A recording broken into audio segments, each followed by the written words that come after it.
Hey guys, welcome to Hands On with DoItYourself.com. I'm your host, Brad Pennington. Today we're going to learn some common mistakes with indoor gardening. You ready? Here we go.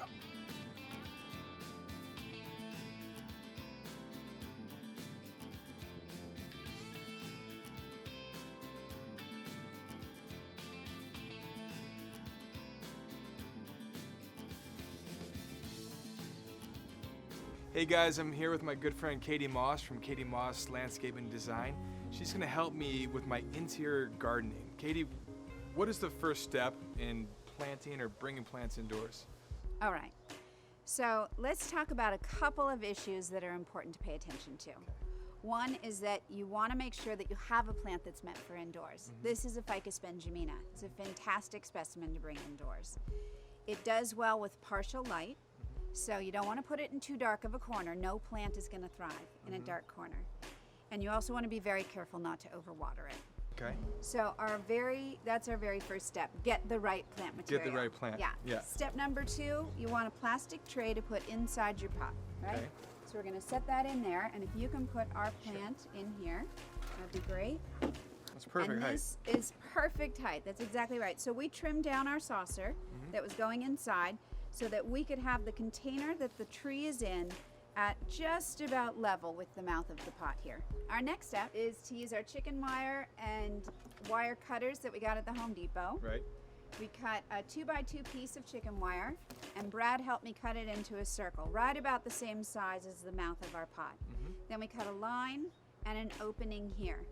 We're going to take our chicken wire and we're going to place it right here on top, and our opening will allow us to work it around the base of the tree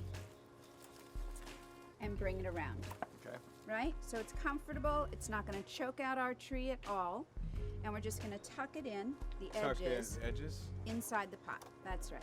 Then we're going to take the moss that we also got at the Home Depot, and what we did was we got sheet moss. And what sheet moss allows for is to pull it out in large pieces, large flat pieces, because we're going to dunk it in water. We'll wring it out very gently, and we'll take those long flat sheets and lay it out across the top of the chicken wire there. Smart. See, that's why I bring you in for this, the heavy lifting. So I think I pretty much got it covered. Just throw water on it and call it a day, right?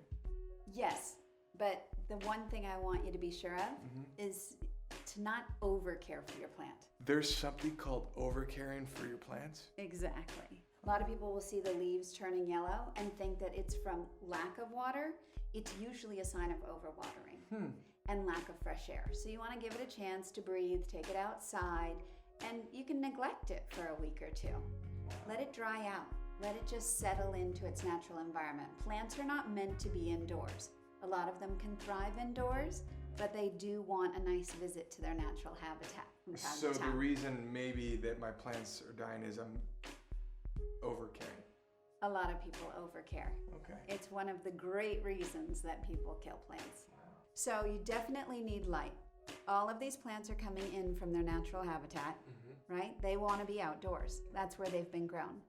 But a little bit of light can go a very long way. So you've got some natural sunlight here for the ficus. A palm is going to need more direct sunlight. It's definitely going to need more sun throughout the day. And you can give it a quarter turn or so every couple of weeks just to make sure that the growth is balanced. Oh, those are perfect notes. Now, what about this guy? Who is he? This is Arbor Melia. He's pretty. Isn't he beautiful? Yeah. Comes in a great variety of colors, all the way from burgundies to lime greens. The flower, it stays for a couple of months out of the year, and sometimes it'll bloom twice in a year.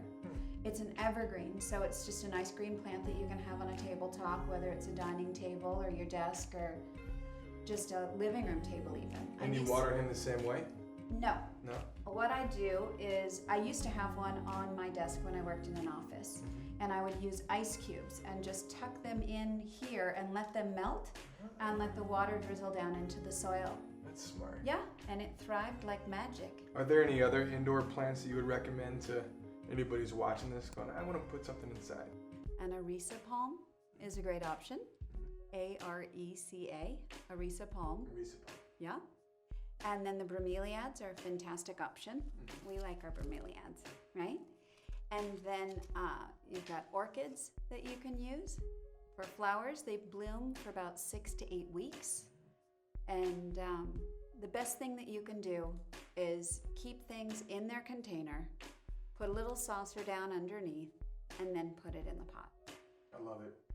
All these notes, I think I'm finally getting my green thumb. Excellent. You've been awesome. Thanks, Kate. Guys, thanks for joining us today. I hope you learned a lot about indoor gardening.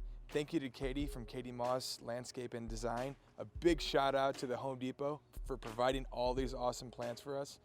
For all your home improvement needs or gardening needs, keep your hands on DoItYourself.com. Thanks for joining.